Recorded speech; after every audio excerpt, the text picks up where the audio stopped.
Hello friend, स्वागत है तमारू मारी गुजराती रसोई टिप्स चैनल में। तो आजना वीडियो में आपणे शीखीशुं कोई काठियावाड़ी ढाबा स्टाइल दम आलू केवी रीते बनावा। तो चलो आपणे शुरू करिए। तो मैं अहींया 500 ग्राम जेटली नानी बटाकीओ लीधी छे। ए बटाकीओने आपणे पहेला कुकर में बाफी लईशुं। तो चलो शुरू करिए। मैं अहींया एक कुकर लीधुं छे, एमां बधी ज बटाकीओने नाखी दईशुं। 1 चमची मैं मीठुं लઉં છું। बटाकीओ डूबे એટલું જ પાણી લેવાનું છે, આપણે વધારે નથી લેવાનું। આપણે આને 2 થી 3 વિસલ કરી લઈશું। આપણે કુકર બંધ કરી દઈશું। આપણે કુકર ખોલીને જોઈ લઈએ છે। તો તમે જોઈ શકો છો આપણી બટાકીઓ બફાઈ ગઈ છે। એક કાણાવાળા વાટકામાં કાઢી લઈશું। આપણે ગરમ ગરમ જ આપણે ફોલી લેવાની છે। ઉપરના છોદરા કાઢી લઈશું। આપણે બધી જ બટાકીઓને ફોલી લીધી છે। તો આવી કાંટાવાળી ચમચી લેવાની છે। આપણે એનાથી બટાકાને આવી રીતે આપણે 3 થી 4 બાજુ ફેરવીને કાણા કરી લઈશું। આપણે એવી જ રીતે મેં બધી બટાકીઓને કાંટાવાળી ચમચીથી બધી સાઈડ કાણા કરી લીધા છે। તો મેં અહીંયા એક તેલ મૂક્યું છે, ગરમ તેલ છે અહીંયા। એની અંદર આપણે બટાકીઓને તળી લઈશું। ઉપરથી ગોલ્ડન બ્રાઉન ના થાય ત્યાં સુધી આપણે એને તળવાની છે। તો તમે જોઈ શકો છો આપણી બધી જ બટાકીઓ ગોલ્ડન બ્રાઉન થઈ ગઈ છે। આ બટાકીઓને આપણે આવી જ રીતે બધી જ બટાકી આપણે તળી લઈશું તેલમાં। જોઈ શકો છો આપણે બધી જ બટાકીઓને તળી લીધી છે। હવે આપણે લસણની પેસ્ટ બનાવીશું કાઠિયાવાડી ઢાબા સ્ટાઇલ। તો મેં અહીંયા પલાળેલા 5 સૂકા મરચાં લીધા છે અને 15 મિનિટ પહેલાં મેં ગરમ પાણીમાં પલાળી લીધેલા। એને આપણે મિક્સર જારમાં લઈ લઈશું।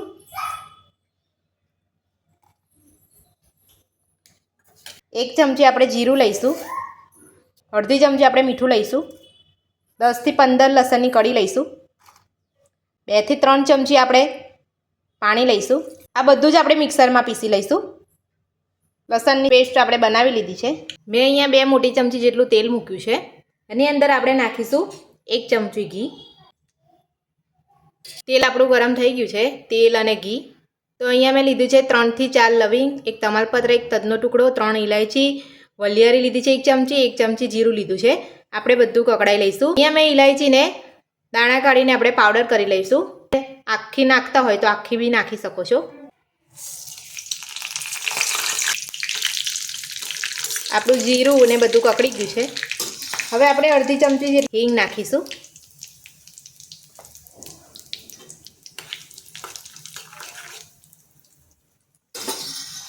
ત્યારબાદ આપણે અહીંયા ઝીણી સમારેલી 2 ડુંગળી લીધેલી।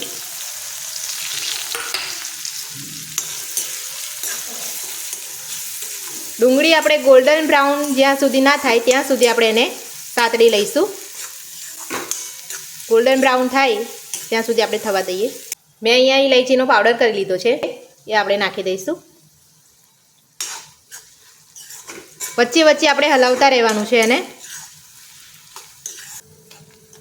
આપણી ડુંગળી ગોલ્ડન બ્રાઉન થઈ ગઈ છે।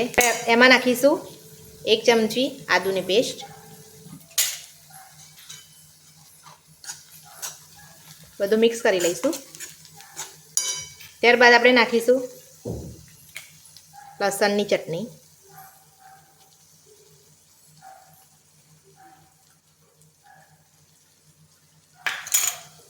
બધું આપણે મિક્સ કરી લઈશું।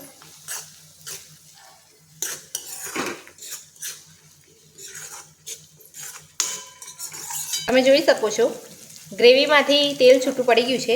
હવે આપણે એમાં નાખીશું અડધી ચમચી હળદર પાવડર, અડધી ચમચી ધાણા જીરું પાવડર, 1 ચમચી આપણે લીધું છે કાશ્મીરી લાલ મરચું, 1 મોટી ચમચી મેં અહીંયા બેસન લીધું છે। આ બધું આપણે મિક્સ કરી લઈશું।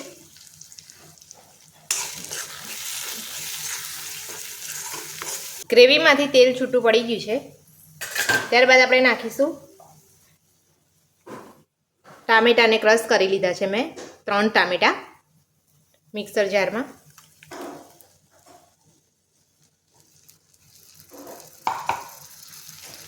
સ્વાદ પ્રમાણે મીઠું નાખીશું આપણે।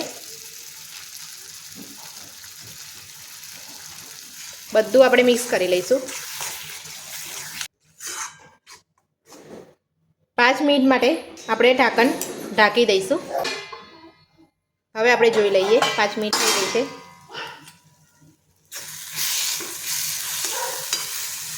હવે આપણે એમાં નાખીશું, અહીંયા મેં મોટી 2 ચમચી મોરું દહીં લીધેલું છે.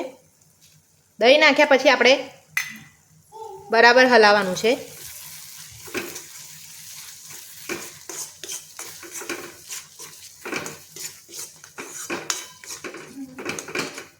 આપણે બરાબર બધું હલાવી લીધું છે. મેં 1 ચમચી અહીંયા કસૂરી મેથી લીધી છે, હાથેથી મસળી લીધી છે. 1 ચમચી નાખીશું આપણે ખાંડ.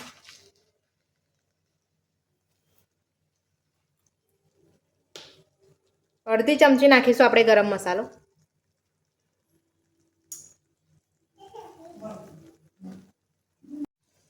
બધી જ વસ્તુને આપણે મિક્સ કરી લઈશું.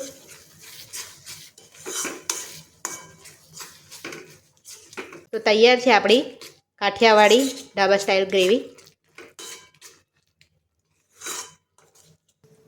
અહીંયા મેં 1 વાટકી જેટલું પાણી લીધું છે. આપણે બધું જ મિક્સ કરી લઈશું.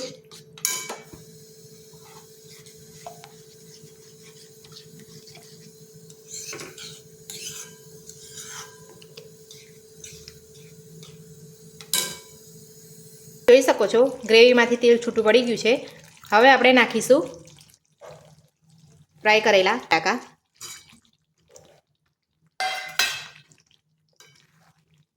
બધું મિક્સ કરી લઈશું.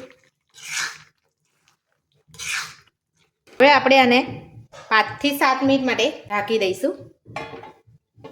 5 મિનિટ થઈ ગઈ છે, આપણે ચેક કરી લઈશું.